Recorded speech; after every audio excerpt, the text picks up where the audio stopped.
Madam ఇప్పుడు పవన్ కళ్యాణ్ గారి నాయకత్వంలో పార్టీ ఎలా ఉంది? అధికారం రాకముందు ఎలా ఉంది? ఇప్పుడు ప్రెసిడెంట్ అధికారంకి వచ్చారు, కూటమిలో వన్ ఆఫ్ ద పర్సన్గా ఉన్నారు, గేమ్ చేంజర్గా మారారు పవన్ కళ్యాణ్. అవునండి. అప్పటికిప్పుడు చూస్తే పార్టీ బలపడిందా, బలహీనపడిందా? బలపడిందనే చెప్పుకోవచ్చు. ఎందుకంటే ఒక స్థానంగా ఉన్న పార్టీ 21 స్థానాలకు వచ్చి రేపు ఇంకా ముందుకు వెళ్తుందంటే దాన్ని బట్టి మనం అర్థం చేసుకోవాల్సిందంటే పార్టీ ఎదుగుదల అలా అంచెంచులుగా ముందుకెళ్తుందని మనం చెప్పుకోవాలండి. ప్రజలతో కనెక్ట్ అయ్యే విధంగా జనసేన పార్టీ ఇప్పుడు ప్రస్తుత పరిస్థితి ఎలా ఉంది? అట్రాక్ట్ చేయగలుగుతుందా? ఇదివరకు మా నాయకులం గానీ, మహిళలం గానీ, లేదంటే కార్యకర్తలు గానీ ప్రజల్లోకి వెళ్తే పార్టీ నుంచి వచ్చారు అని ఆ సందర్భంలో అంతవరకు అంటే ప్రతిపక్ష నేతలుగానే మమ్మల్ని చూసేవారు. ఇప్పుడు అధికార పక్షంలో మేము చేయగలం, ఏ సమస్య అయినప్పటికీ మేము వాళ్ళు అధికార పార్టీలో ఉన్నారు అంటే తెలుగుదేశంతో పాటు మమ్మల్ని కూడా సమపాసంగా చూస్తున్నారు. మేము ఏ సమస్య అయినా సరే జనసేన పార్టీ వాళ్ళు, సమస్య ఎక్కడ ఉన్నా సరే జనసేన పార్టీ గుర్తొస్తుంది, జనసేన పార్టీ వాళ్ళు చేస్తారు అనేటువంటి విషయంలోనే ప్రజలు ముందు చూపుతున్నారు. ఎన్నికల ముందు ఉన్నటువంటి స్పీడ్ జనసేన పార్టీలో ఇప్పుడు ఎందుకని తగ్గిందంటారు? ఆ ఫైర్ గతంలో వైసీపీ కొంటున్నప్పుడు ఏదన్నా ఇన్సిడెంట్ జరిగితే జనసేన వీర మహిళలు కానీ నాయకులు అక్కడ వాలిపోయేవాళ్ళు, అంటే అక్కడ ఉండిపోయేవాళ్ళు. నా పర్సనల్ గా నేను అనుకునేది ఏంటంటే ప్రతిపక్షానికి అధికార పక్షానికి రెండింటికి కొంచెం డిఫరెన్స్ అని ఉంటుంది. ప్రతిపక్షంలో ఉన్నప్పుడు ప్రశ్నించే హక్కు, అధికార పక్షంలో ఉన్నప్పుడు ఆ సమస్యని రెక్టిఫై చేసి దాన్ని తీర్చే విధంగా ఉండాలండి. రెక్టిఫై చేయాలంటే ఆ సమస్య ఆ యొక్క ఏదైతే ప్రాబ్లం డిపార్ట్మెంట్కి ఇచ్చి ఆ డిపార్ట్మెంట్ ద్వారా ఆ ఇష్యూని క్లియర్ చేసేటువంటి విధానంలో ముందుకెళ్తుంది. సో దానికి టైం పడుతుంది అనేది నా ఒపీనియన్ అండి. 2024 ముందు ఏదైతే వైసీపీ పార్టీలో మిగతా పార్టీలు ఉన్నారో గతంలో వీళ్ళందరూ కూడా అనేకమైన ఆరోపణలు ఎదుర్కొన్నారు నాయకులు. ఇప్పుడు అదే నాయకులంతా కలిసి ఈరోజు జనసేన పార్టీలో ముఖ్య నాయకులుగా ఉన్నారు, జనసేన పార్టీలో చేరారు.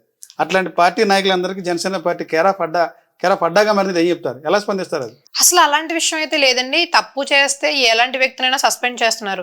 ఇప్పుడు గతంలో ఆరోపణలు ఎదుర్కొంటే నాయకులే ఈ రోజున పార్టీ మారితే పునీతులు అయిపోతారా? అవునండి. ఇప్పుడు వినుత కోట గారు ఉన్నారు, జానీ మాస్టర్ ఉన్నారు. ఇలాంటి ఆరోపణలు ఎవరి మీదైనా తప్పుడు ఎలిగేషన్స్ వస్తే వాళ్ళని ఖచ్చితంగా పార్టీ సస్పెండ్ చేస్తుంది. పార్టీ ముఖ్య నాయకులు అందరూ కూడా అలర్ట్ గానే ఉన్నారని నేను చెప్తున్నానండి. అంటే నేను అనేది గతంలో వైసీపీ పార్టీలో టీడీపీ పార్టీ ఉన్న వాళ్ళు ఇప్పుడు టీడీపీకి వచ్చారు, జనసేనలోకి అయితే ఎక్కువ మొత్తంలో రాలేదంటే ఇప్పుడు నేర చరిత్ర రాజకీయాల్లో సహజం అంటారు, కానీ అటువంటి రాజకీయాల్లో మనం ఉన్నప్పటికీ కూడా నేర చరిత్ర లేని వాళ్ళనే మాక్సిమం కళ్యాణ్ గారు యాక్సెప్ట్ చేసి తీసుకున్నారు పార్టీలోకి అనేది నా ఉద్దేశం అండి. అంటే అలాంటి పరిస్థితి లేదంటారు? అలాంటి పరిస్థితి అయితే నాకు ఎక్కడ కనిపించలేదు క్లియర్ కట్ గా. ఇప్పుడు జనసేన బీజేపీ టీడీపీ అంతా హ్యాపీగా ఉన్నారు. కూటమి అంతా బాగానే ఉందండి. పార్టీ అన్న తర్వాత అనేక రకాల ఎలిగేషన్స్ వస్తుంటే ప్రతిపక్షాలు ఎప్పుడైనా సరే ప్రశ్నిస్తుంటే దానికి సమాధానాలు చెప్తా వస్తారు. మీకు తెలియదే ఉంది, రాజకీయాల్లో అనేక రకాలైనటువంటి విషయాలు సంగతులు అలాంటివి వస్తూనే ఉంటే దాన్ని ఎదుర్కోవాల్సినటువంటి సందర్భాలు వాటి తగ్గ సూచనలు సలహాలతో మా అధినాయకుడు పవన్ కళ్యాణ్ గారు ముందుకెళ్తున్నారు అనేటువంటిది నా ఉద్దేశం. అంటే పైకి కూటమిలో ఉన్నటువంటి 3 పార్టీలు అగ్రనాయకులు అయితే హ్యాపీగా ఉన్నారు, కింద గ్రౌండ్ లెవెల్ లో ఇస్తే ఆ పరిస్థితి లేదు. గ్రౌండ్ లెవెల్ ఇప్పుడు జనసేన పార్టీ ఉంటే నాయకులు ఎమ్మెల్యే గెలిచిన వాళ్ళు ఉన్నారు, పెత్తనం ఎవరిదండి? ఏ పార్టీలో అయినప్పటికీ కూడా గ్రౌండ్ లెవెల్లో ఉండే కార్యకర్త ఎప్పటికీ నలిగిపోతూనే ఉంటారండి. అది ఏ పార్టీ అయినా, తెలుగుదేశం అయినా, జనసేన అయినా, లేదంటే వైసీపీ పార్టీ అయినప్పటికీ కూడా గతంలో మనం చూసుకున్నట్లయితే ఎమ్మెల్యేలు బాగానే ఉన్నారు, జగన్మోహన్ రెడ్డి గారు బాగానే ఉన్నారు, ఎంపీలు బాగానే ఉన్నారు, అప్పుడు కార్యకర్తలే నలిగిపోయారు. ఆ వైసీపీ పార్టీలో ఉన్నటువంటి నాయకులు ఈరోజు నేను పర్సనల్ గా చూస్తే వాళ్ళు సోషల్ మీడియాలో రచ్చరచ్చ చేసి వాళ్ళ ఫ్యామిలీలు అవి డిస్టర్బెన్స్ చేసి తెలుగుదేశం పార్టీ లేదంటే జనసేన పార్టీ ఒకరి మీద ఒకళ్ళు అంటాం, ఇలాగా ఒకరికొకళ్ళు ఇరుపక్షాలు కొట్లాట్లు ఎప్పుడు కార్యకర్తల మధ్యలోనే జరుగుతుంది తప్ప నాయకులు ఎప్పుడు కూడా సేఫ్ గానే ఉంటారు, సెక్యూర్ గానే ఉంటారు. ఇది నా ఒపీనియన్. అంటే పార్టీలో గతంలో పార్టీ అంతా ఖర్చు పెట్టుకున్న వాళ్ళు ఉన్నారు, నష్టపోయిన ఉన్నారు, అధికారం చేపట్టాక కూడా కింద కేడను పట్టించుకోవట్లేదని ఒక ఆరోపణ ఉంది. మీ పరిస్థితి ఏంటి? మీ జిల్లాలో చూస్తే మీరు ఒక వీర మహిళగా ఉన్నారు, చాలా మంది వీర మహిళలు చాలా పార్టీ కోసం త్యాగం చేశారు, ఖర్చు పెట్టుకున్నారు, జాబులు కూడా మానేసి వచ్చి వర్క్ చేశారు, అధికారం వచ్చి దాదాపు సంవత్సరాలు అవుతుంది. అటువంటి వారికి ఏమన్నా పార్టీ ఏమన్నా గుర్తించి గుర్తింపు ఏదన్నా నామినేట్ పదవి కానీ ఏదన్నా గుర్తించిందా? ఖచ్చితంగా పార్టీ గుర్తించుకుంటూ వస్తుంది. ఇప్పుడు జనసేన పార్టీలోనే చూస్తే ప్రతి ఒక్కరికి అంటే టైం పడుతుంది. సంవత్సరం అయింది కాబట్టి ఇంకా 4 సంవత్సరాలు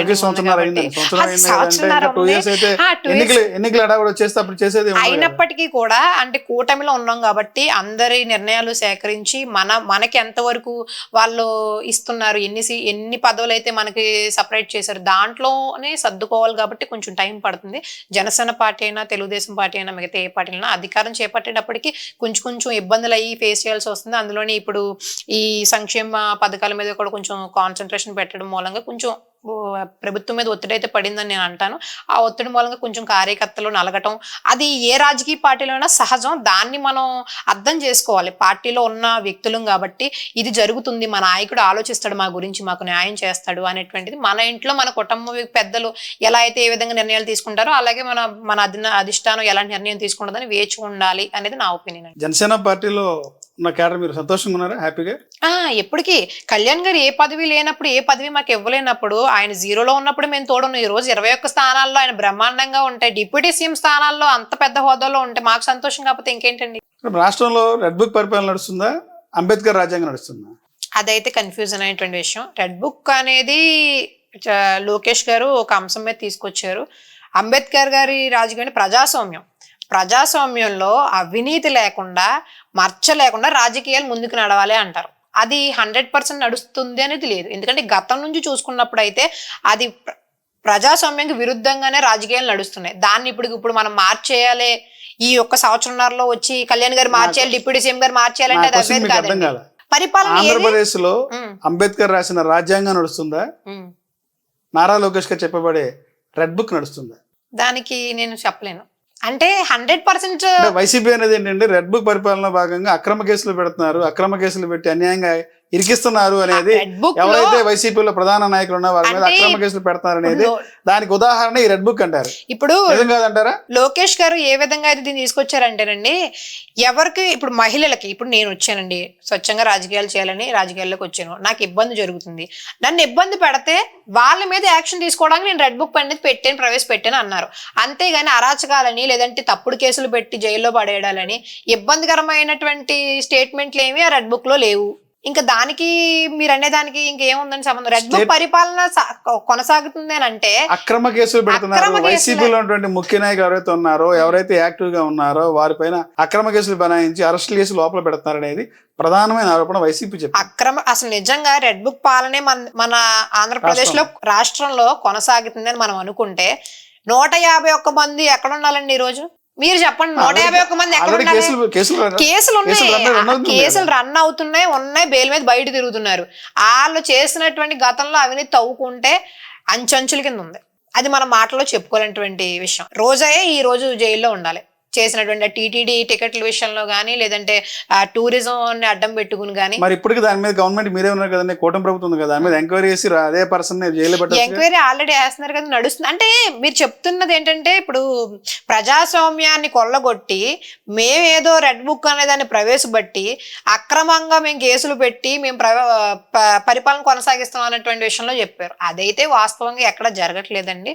తప్పు చేసినటువంటి వ్యక్తులకు అంటే లోకేష్ గారు ఏ విధంగా ఆలోచించారంటే కార్యకర్తలకు సేఫ్టీ, మాకు మేము బయటకు వచ్చి చేస్తున్నాం, రేపు పొద్దున ఇంకో నలుగురు రావాలి, యువత కానీ లేదంటే పెద్దోళ్ళు కానీ ఎవరైనా సరే రాజకీయాల్లోకి నిస్వార్థంగా వచ్చి పనిచేసే వాళ్ళకి ఎటువంటి ఇబ్బంది కలగకూడదు, రెడ్ బుక్ అనేదాన్ని ఒకటి ప్రవేశపెడితే ఇబ్బంది లేకుండా ఉంటది అనేటువంటి ఒక మంచి లక్ష్యంతో మంచి ఉద్దేశంతో ఆయన ప్రవేశపెట్టారు. దాన్ని కూడా రాజకీయం చేయడం అనేది ముమ్మాటికి తప్పు అనేది నా ఉద్దేశం అండి. రాష్ట్రంలో మహిళలకి స్వేచ్ఛ ఉందా ఆంధ్రప్రదేశ్ లో?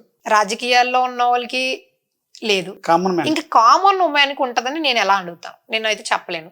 రాష్ట్రం పరిపాలన మారింది ఓకే, కానీ దాన్ని వ్యవస్థని మెరుగుపరచడానికి చాలా సమయం పడుతుందని చెప్పగలుగుతాను.